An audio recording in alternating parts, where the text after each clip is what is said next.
In the world's poorest countries, around 1 in 4 children are engaged in child labour.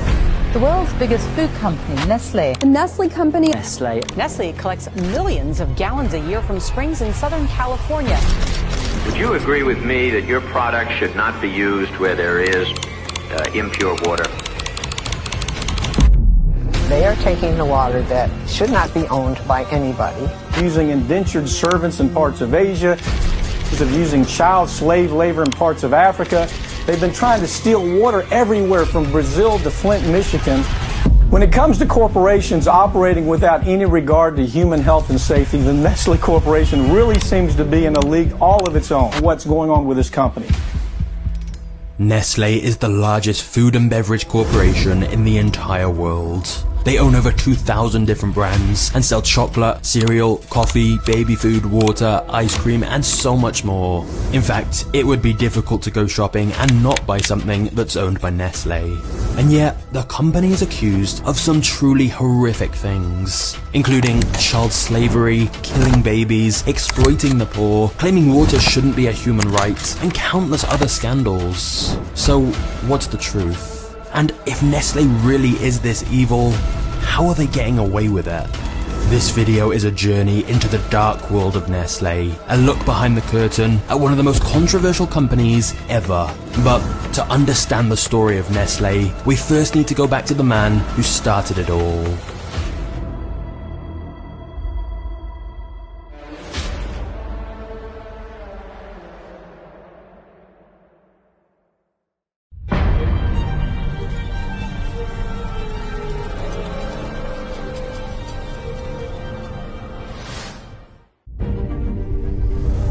The story of Nestle begins with the birth of a boy in Frankfurt in 1814. Henry Nestle was the 11th of 14 children and was born into a family of glaziers, where the trade of cutting and fitting glass had been passed down from father to son for many generations. However, as Henry got older, he became fascinated with chemistry and decided he wanted to become a pharmacist instead of going into the family trade, which caused a bit of a rift between him and his dad.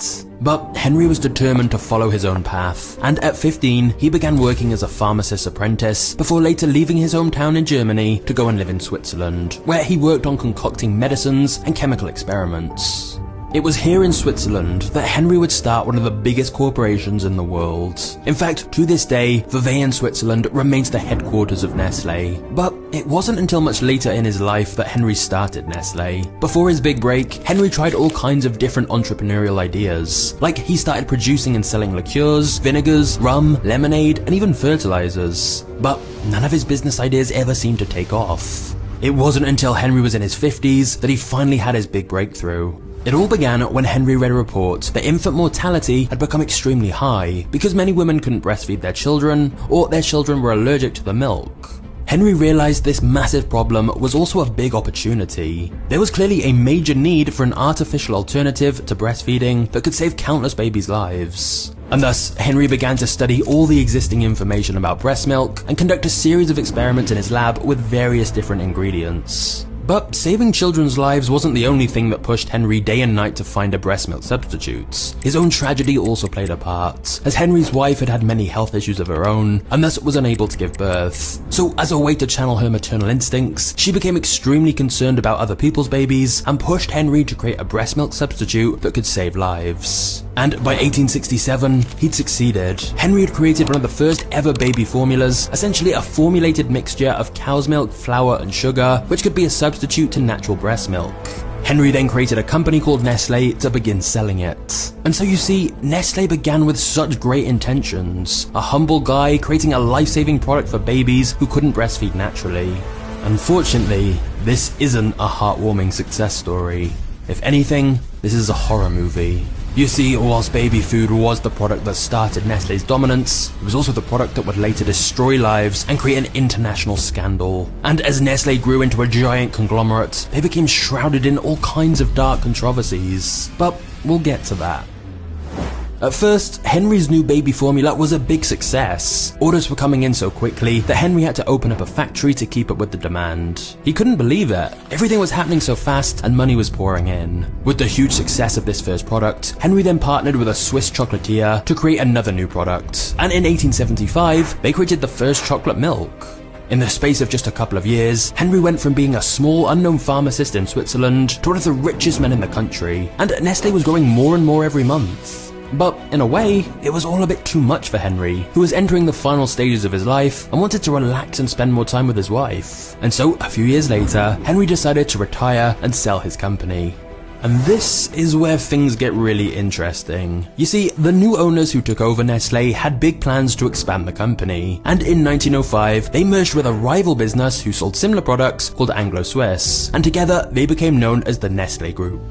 By pooling all their resources together instead of competing, it allowed them to more easily dominate the market and expand their product lines. By the 1920s, Nestle was creating new chocolates and different beverages, and by 1938, they'd created the first mass-market coffee. Their timing was great, as instant coffee helped keep soldiers awake during the Second World War, and thus it became included in all emergency rations of every US soldier. As well as creating new products, the Nestle Group quite often just acquired other companies they saw potential in, or that they thought could be serious competition. And so, as the years went by, Nestle's list of products grew and grew, and so did their wealth and power. Unfortunately, that wasn't enough for them.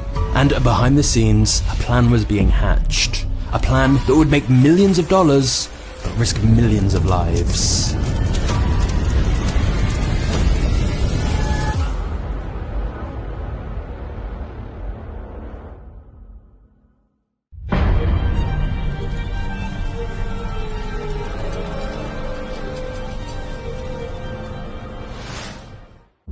When Henry Nestle first created his baby formula back in 1867, the whole idea was a supplement to help mothers who couldn't breastfeed their children, certainly not to try and replace breast milk altogether. And the reason for that is studies have shown that natural breast milk is healthier than any formula. Natural breast milk is widely recommended by the World Health Organization, American Medical Association, UNICEF, and countless others. So for a while, baby formula was sold simply as an alternative for those who needed it.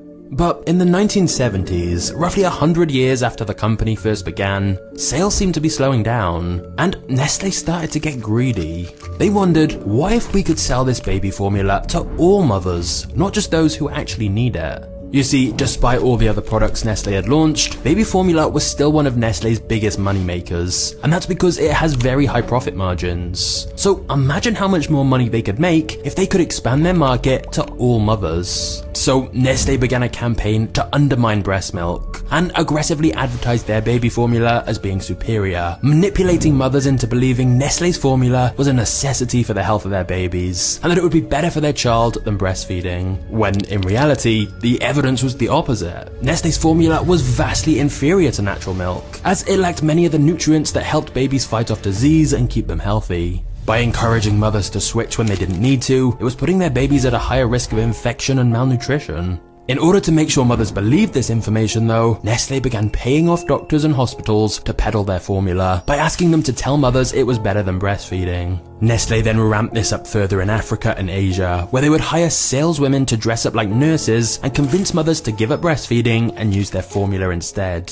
These saleswomen were paid on commission, meaning the more formula they sold, the more money they made, thus encouraging them to sell the formula very aggressively, which they did. These saleswomen, posing as genuine nurses, would walk the halls of maternity wards, or even visit mothers at their homes unannounced and sell them on Nestle's baby formula. And it gets much worse. Nestle got these fake nurses to hand out free samples of their formula to mothers. Except, they gave them just enough samples that by the time the samples ran out, the mothers would have stopped producing milk naturally, and thus had no choice but to pay for Nestle's expensive product to keep their child alive. This proved to be very successful and profitable for Nestle, and so they expanded this plan to many other locations, but especially developing nations, where many of the women weren't educated enough to know the information they were being fed wasn't true. After all, if a woman who appears to be a qualified nurse is telling you that your baby needs this product, you're just gonna believe them. Of course, the consequences were fatal. It's estimated millions of babies died or were made severely deficient in essential nutrients because of this. The worst impact was in third world countries where there was no access to clean water. The big problem was that the baby formula had to be mixed with water, and yet Nestle was convincing people they needed to use this baby formula in places where clean water was in very short supply. So the formula was getting mixed with water that was polluted and contaminated, thus making the babies ill. To make matters even worse, because many of these women couldn't afford to keep buying the baby formula that their babies now depended on, they instead diluted it with even more water, which meant that the babies didn't get enough of the nutrients they needed from the formula, leading to malnutrition. It didn't help that the instructions on the packaging were in English, which most of the mothers in these countries couldn't read. So they didn't even realize that by diluting it so much, they were starving their children. This also meant many of them didn't know they needed to boil the water first to prevent bacteria making their baby sick. For a while, Nestle did nothing about any of this, and seemed to be getting away with it all.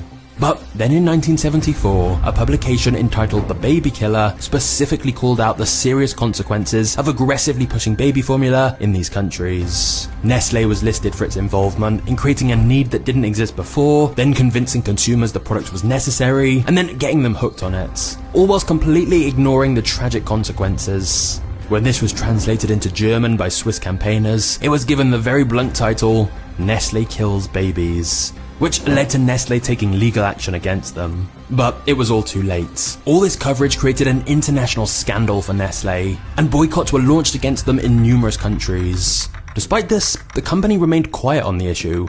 However, they couldn't run from this. In 1978, Nestle executives were brought before the US Senate for questioning about the impact of Nestle's formula milk on all of these sick or dying infants. And soon after, new regulations were introduced by the World Health Organization that said companies couldn't compare breast milk with formula milk alternatives in their ads. Whilst this helped in well-regulated countries, in much of Southeast Asia and the Pacific, the regulations and laws were not so well enforced, meaning Nestle doubled down on their marketing in many of these underdeveloped countries with less restrictions, and thus their sales continued to increase. Meanwhile, back in places like the US, where sales had stalled, Nestle tried to change their tarnished image and promote breast milk by using some very bizarre ads featuring something called the Super Babies. This is a breastfeeding song for those who help our awesome moms. The idea was to try and distance themselves from the negative media attention they'd received by making out like they'd totally changed, despite the fact they were still using the same exploitative tactics to push their formula in countries where they could still get away with it. Even as recently as 2018, a report by Save the Children found the health of millions of vulnerable children were being put at risk because of the aggressive marketing tactics used by Nestle and several other giant corporations. And yet, despite all of the extremely serious problems their tactics have caused, I'm sorry to say that when it comes to Nestle's dark past, we're only just getting started.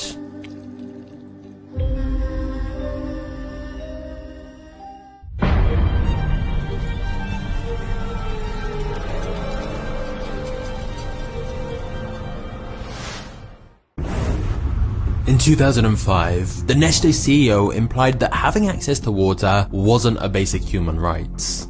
Dass Wasser zu einem öffentlichen Recht erklärt wird. Das heißt, als Mensch sollten Sie einfach Recht haben, Wasser zu haben. Das ist die eine Extremlösung. Ja? After the media criticized him for this, he later backtracked. But to see how he really feels, we can simply look at Nestle's actions when it comes to water. For example, in Pakistan in 2013, Nestle began diverting clean drinking water away from villages and towns and then began bottling it in their factories and selling it back to the same people they took the water from, but at a much higher price. The big issue is that Nestle had taken so much water that thousands were forced to drink dirty sludge water instead because these people couldn't afford to buy the expensive bottled water, which, remember, was theirs to begin with. Nestle's strategy was essentially to deprive people of a necessity like clean water and then supply them an expensive alternative.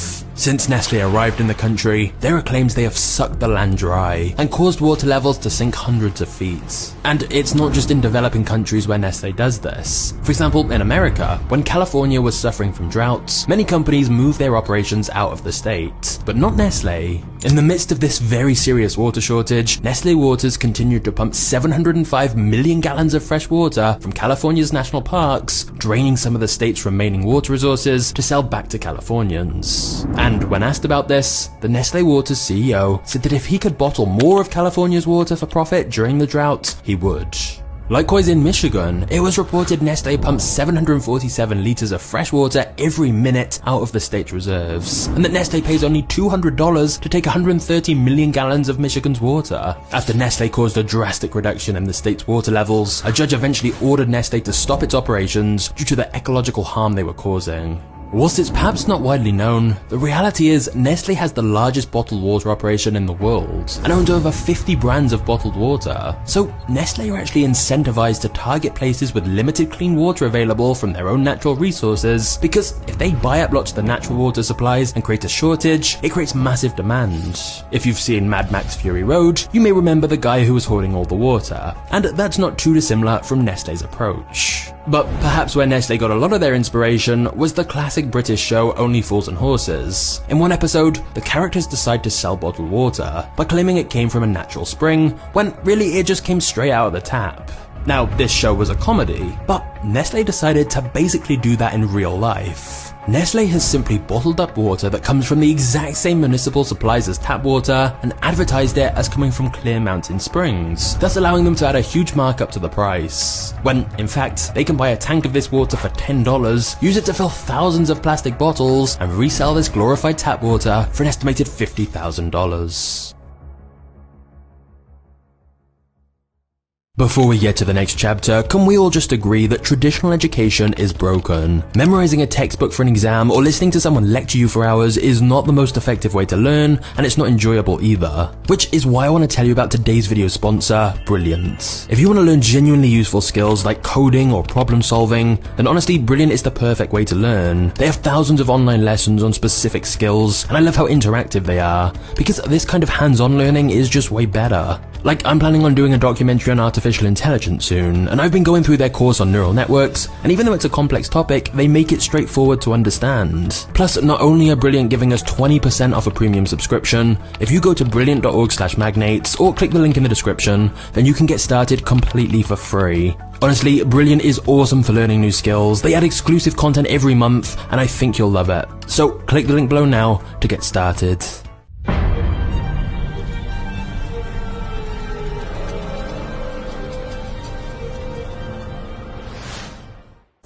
When you pick up a chocolate bar, probably the last thing on your mind is how that chocolate bar was made. But the brutal truth is that Nestle has been found to use forced labor and even child slavery on the farms where the cocoa beans are harvested. And for a while, this cheap exploitative labor went mostly unnoticed, leading to low costs and high profits. But then in the year 2000, a report came out that said Nestle was guilty of buying blood chocolates, and that Nestle was fully aware that enslaved children were working on their plantations. Now, this was also true for many of the big chocolate companies. So in the year 2000, Nestle, Cadbury and Mars all promised to make their chocolate slave-free by 2005. Except they didn't. The years flew by, and they kept missing all the deadlines they set. In fact, in 2005, the International Labour Rights Fund filed a lawsuit against Nestle and other chocolate manufacturing companies on behalf of 3 Malian children, alleging the children were trafficked to the Ivory Coast, forced into slavery, and frequently beaten on the chocolate plantation. Nestle's response to incidents like this was always the same. They said it was impossible to keep track of everything going on these plantations, but they vowed to try and improve their situation. But then a few more years passed, and it seemed like nothing had really changed. In 2010, a documentary called The Dark Side of Chocolate brought attention to the media about how children were being stolen away from their homes and families and being forced to work on plantations for very little or no money at all. Then an investigation in 2020 discovered that children as young as 8 were picking coffee on the farms of one of Nestle's suppliers. It was reported children worked 7 days a week, carrying sacks that weighed twice their weight, and got paid around $1 an hour for their work. However, once again, Nestle denied knowledge of this and said they tried to fix it. And to be fair here, this is a complex issue that's certainly not limited just to Nestle. But what does seem clear is Nestle have known about these labor problems for decades, and with their billions of dollars, they could surely have done a lot more if they really wanted to. The only time they seemed to show signs of action against these brutal working conditions was when they were getting negative press. And there's another example of this with what happened in Ethiopia. In 2002, Nestle was demanding $6 million from the government of Ethiopia, one of the poorest countries on the planet. The conflict dated back to the 1970s, when a military regime in Ethiopia seized all the assets of foreign companies and nationalized them. And then many years after this, one of those companies that had had its assets seized was acquired by Nestle, who were now demanding compensation. Now remember, this was a business that was nationalized under a different government 27 years ago, and a business which Nestle didn't even own at the time. But still, to be fair to Nestle here, technically they were entitled to claim compensation. But here's the issue. At the time they were making this demand for $6 million, Ethiopia was facing an extreme famine that threatened the lives of 15 million people. The country was in extreme poverty, with many citizens making less than $100 a year. That $6 million could help provide clean water to millions of Ethiopians. It could quite literally save lives. But despite being aware of this, and despite the fact Nestle made around $65 billion in sales that same year, Nestle initially refused to let Ethiopia off the hook, and persistently demanded the money. Even though $6 million was nothing to Nestle, they said it was the principle of the matter that was important. However, once the media picked the story up and people started threatening to boycott Nestle, they immediately did a U-turn and settled the debt for $1.5 million instead and vowed to reinvest it into the country's economy. But it seems pretty clear if it wasn't for the potential PR nightmare, they had no intention of backing down. And if you thought Nestle's controversies ended there, think again. In 2012, the Competition Bureau raided the offices of Nestle to investigate price fixing, claiming Nestle was making deals with other chocolate companies to ensure they all kept their prices equally high so they didn't undercut each other and give customers a better deal. Nestle denied any collusion, but eventually settled for a $9 million settlement the following year. Ordinarily, this might be quite a big controversy, but in the context of everything else they've been accused of, it doesn't even seem that bad comparatively. And to be honest, we could go on for a while listing allegations against the company, like the legal dispute that claimed dog food produced by Nestle Purina Pet Care resulted in serious illness and death of thousands of dogs. Or we could talk about Nestle's terrible pollution stats. But here's the thing. Because of all these scandals Nestle have been involved in, many people have tried to boycott Nestle products. But the company is so vast that it's incredibly difficult because there's just so many different products they sell. They have reach in almost every country with products in so many different categories. When you buy food, water, or even cosmetics, without realizing it, you may be buying from a Nestle brand. Which is probably why, despite all of these controversies, Nestle has continued to grow and make more acquisitions to become even more powerful. And to be fair, I'm sure there are many people working at Nestle who just want to make good products in a perfectly ethical way. The issue is that when Henry Nestle founded the company, he was solving a very genuine problem. But unfortunately, as Nestle grew, their business model later started creating problems instead, so they could sell you the solution. Of course,